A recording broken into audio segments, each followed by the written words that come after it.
Special thank you to you, Mr. Tolliver, for being here with us. Certainly the thoughts and prayers of the police department are with you and your family. And so earlier this week, we made a commitment that we would conduct a thorough investigation into what happened and track down the suspects responsible and certainly hold them accountable for their actions. Our detectives hit the ground running from the start of this incident. We collected and analyzed multiple angles of surveillance video in and around the area. We interviewed victims and witnesses from the scene.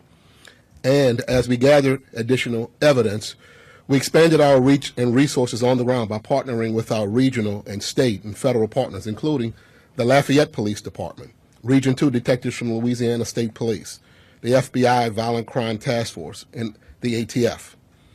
Through the course of this investigation, we were able to identify the suspects as two men from the Lafayette area who were in town for the weekend festivities.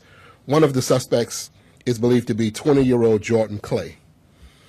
We believe that Clay and the remaining suspect knew each other.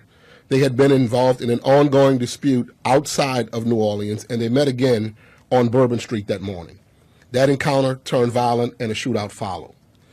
Based on the evidence we gathered this week, last night, our detectives obtained a arrest warrant, for Jordan Clay for second-degree murder. Clay was detained in Bow Bridge, Louisiana, where he is currently being held as a fugitive, and of course he will be extradited to New Orleans.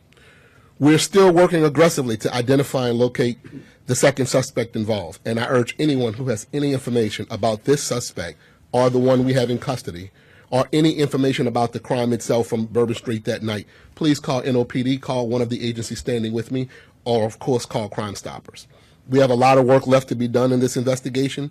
We will not stop, and we will not be deterred.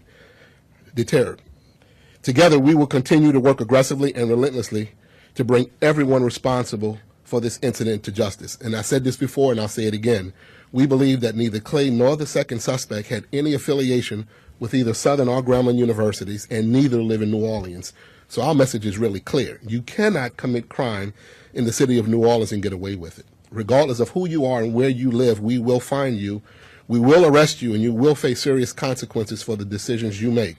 And so I want to thank the members of the Homicide Division, members of the State Police, ATF, FBI, and of course the Lafayette Police Department for their professionalism and hard work around the clock from the beginning of this investigation.